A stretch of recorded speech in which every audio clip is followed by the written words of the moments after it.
বৃষ্টিতে ভিজে আমি যে ছোট্ট একটা ক্যানোপি তলে দাঁড়িয়ে আছি, এই ক্যানোপিটা হচ্ছে ট্রিকোসেন্থাস কোচিন সাইনেনসিসের।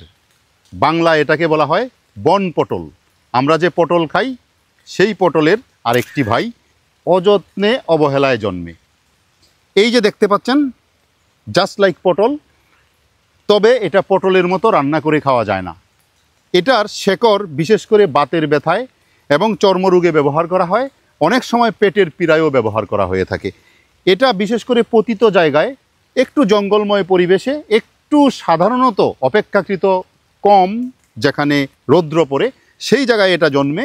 অন্য একটা গাছের উপর সে আরোহী হিসাবে উঠে তার ফুল ফল দেয়। ফুলগুলি দেখতে শ্বেত শুভ্র, এখন সব চুপসে গেছে। এটা পেকে গেলে একদম তেলাকুচার ফলের মতো মনে হলেও এটা তেলাকুচা নয়। এটা একটা অত্যন্ত চমৎকার ভেষজ ঔষধ তৈরিতে ব্যবহৃত হয়। তবে এটা দিয়ে যদি কেউ ভেষজ ঔষধ তৈরি করতে চান, করে সেবন করতে চান, তাহলে অবশ্যই চিকিৎসকের পরামর্শ নিতে হবে। ভিডিওতে বর্ণিত ঔষধি গুণাগুণ এটা শুধুমাত্র শিক্ষামূলক কাজে ব্যবহারের জন্য থাকবে। এই যে আপনারা ঝোপটা দেখতে পাচ্ছেন, এই পুরা ঝোপটাই হচ্ছে বন পটলের ঝোপ। এই যে দেখতে পাচ্ছেন বন পটল কি চমৎকার ঝুলে আছে।